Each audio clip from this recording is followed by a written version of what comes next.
What's going on, guys? Welcome back to another video. Today we're going to be talking about the PlayStation 5.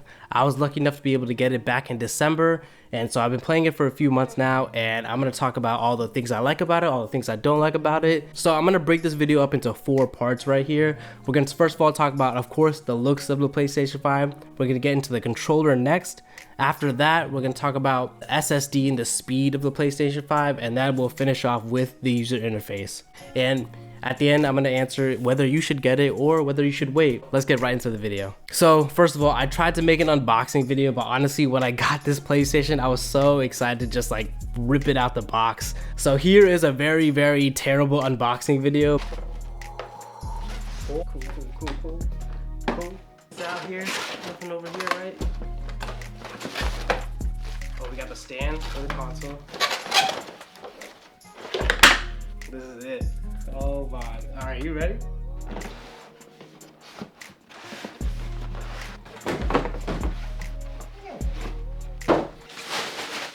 Yeah, yo. Alright. What? Let's go. Oh my god. Alright, so number one, let's talk about how this thing looks, cause it is very, very jarring when you first take it out the box, let me tell you. But before I get into it, I'm gonna go get something real quick. Alright guys, so for those who don't know, this is an OG PlayStation 3. This came out around 2008, and at the time, this was the biggest console ever to be made. Hands down, it was chunky, it was big, yeah, it's heavy, of course.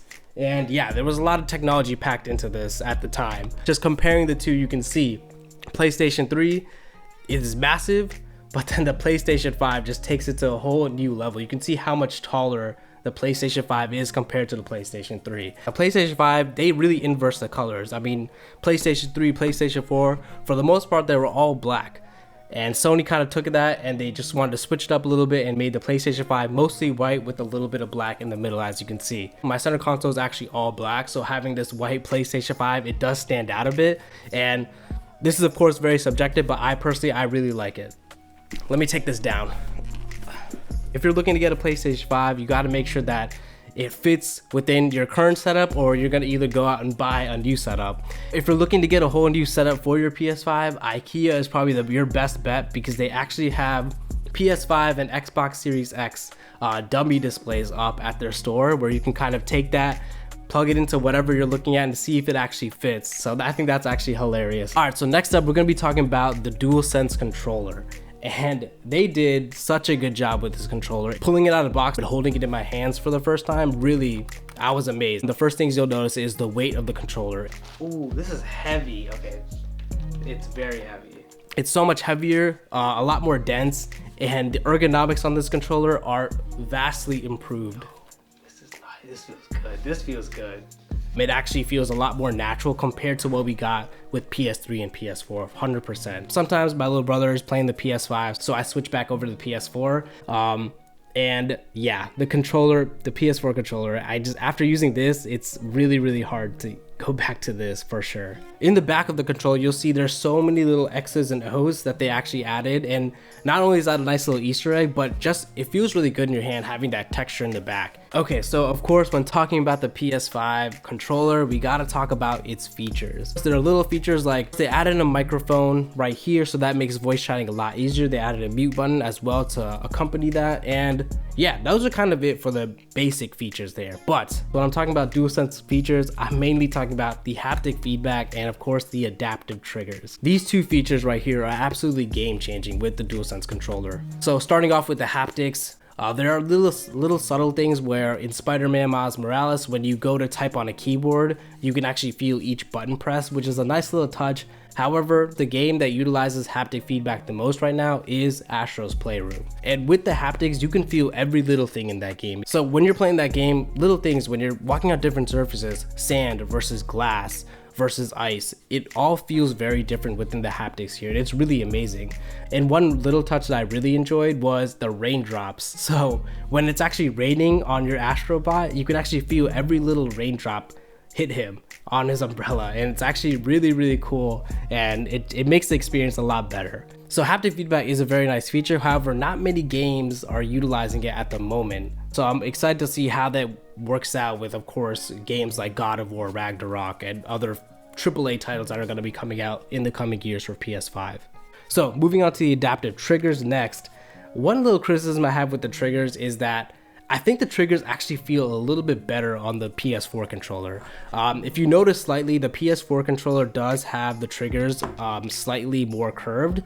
So resting your fingers on the triggers of the PS4 controller actually feel a lot better compared to the DualSense controller at the moment right now. However, that little nitpick criticism aside, when I talk about the triggers, the adaptive triggers are amazing and they're actually so much fun to use. Astro World uses the adaptive triggers. When you get into a little frog suit, you can see that you use the adaptive triggers to kind of push that down, and you can feel the tension of the springs in when you're using that suit.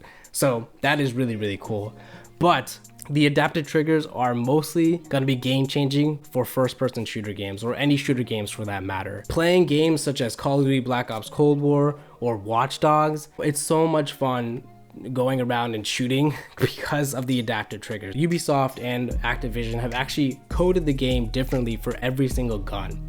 So whether you're using an SMG or a sniper or a pistol, you can feel the difference of each gun as you shoot with the adaptive triggers, and it's actually amazing and so much fun to use.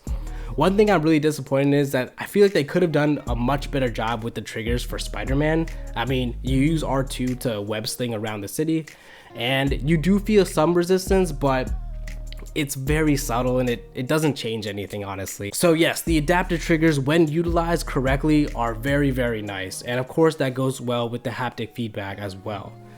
So my only question here is, there's only a few games that utilize these features at the moment. So hopefully that trend continues. Otherwise, if developers aren't making games that utilize these features, then these features just end up being small little gimmicks. Okay, so next up, we gotta talk about the speed of the PS5. And just to say it like right off the bat, PS5 is leaps and bounds faster than the PS4. I mean, there is a literal night and day difference between the PS4 and the PS5. The speed alone on the PS5 is honestly a reason to upgrade. Like, it is crazy. I can't emphasize this enough. So obviously, when talking about the PS5 and the speed of it, we gotta talk about loading screens on games. So of course, PS5 games, Astro's Playroom, Spider-Man Miles Morales, those two games have basically zero loading screens, and it is amazing to be able to hop into a game almost instantaneously and just start playing right away. But where I was really mind blown was when I was using the fast travel feature for Spider-Man Miles Morales. It is instantaneous. So of course, Spider-Man, it has a really big map. It's basically all of Manhattan. And it's amazing to see how quickly you can fast travel around that map. So here's a clip of me fast traveling in Spider-Man Miles Morales.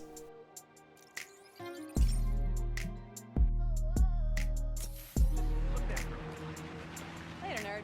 So yeah, no loading screen. It's instantaneous. Not only is this a feature for PS5 games, but even PS4 games get a nice little speed upgrade with the new SSD in the PS5. Games such as Call of Duty, whether you're playing Modern Warfare or Warzone, I've noticed that on the PS5, I actually load in a lot quicker compared to my friends that are on PS4 or even on Xbox One X. It's crazy to see even PS4 games get that speed upgrade. Alright, so we've established that games load up very quickly. But there's such a nice quality of life improvement when using the PS5. Even little things like while you're in a game and you want to go to the main menu, so much quicker to do. On the PS4, if you want to save a clip of something in your game, you better make sure you pause that game because it will take a while for that save clip button to kind of finally load up. Versus on the PS5, you double click that save button and it's almost instantaneous. You don't even have to stop what you're doing in the game to do that. It's crazy how fast it is. And not only that, but because of the SSD, you can actually view and edit those video clips you take while you're playing a game. And that's actually something you could not do on the PS4. If you wanted to edit a video clip and then share it, you actually had to leave the game to do that. So, while I'm waiting for the next Warzone game to load up, I can actually go in and edit my video clip and then share it with my friends while I'm waiting for that game to load up or something. And it's really, really nice.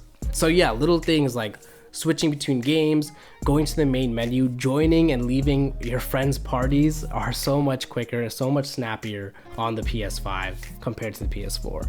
So speed is definitely something I gotta point out here because the PS5 is very, very fast. If I haven't said that enough, let me say it one more time. The PS5 is so fast. So of course we know the SSD makes everything faster, but one thing I hate about the SSD is the storage amount. 825 gigs is not enough.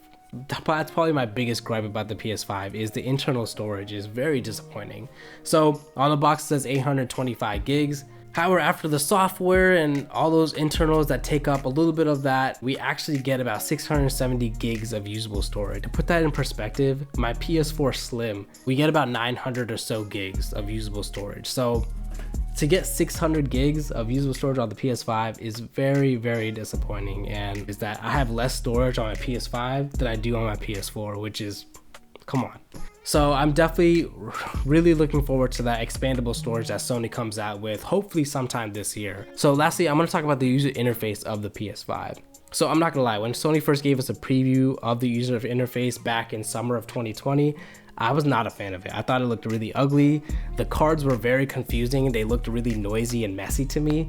So I was definitely worried at first. I was like, I don't know about this. Now that I've owned the PS5 for a few months and I've been using it, I can definitely say that my opinion has turned around. So the one thing that I hated on the most were the cards. But now that I've actually been using the cards, I can definitely see their value. So you can actually quickly jump to main missions or side missions using the cards on there. You can actually jump between different levels and they'll show you your progress on those levels specifically. So I actually do like that. And of course with the fast loading times of the PS5, once you click on one of those cards, you immediately jump right into whatever level that is or mission or objective. So the cards are definitely a nice little surprise for me. I honestly thought I wasn't going to be using them that much. I am starting to like them now that I see what their purpose is and how we could use them. One thing I love is that the PlayStation Store is actually fully integrated in the user interface of the PS5. And that's a really, really big deal because on the PS4, the PlayStation Store was actually its own standalone app. And going back to the theme of how slow the PS4 is, opening that app, it took a while to load up the PlayStation Store and finally move around in it. So that's one thing they did fix with the new user interface. They actually integrated the PS Store in the menu. So once you just hover over that tab, you can immediately start to search and look up all the little games and all the little deals that are on the PS Store at the moment. So really, really nice touch. It makes everything so much snappier.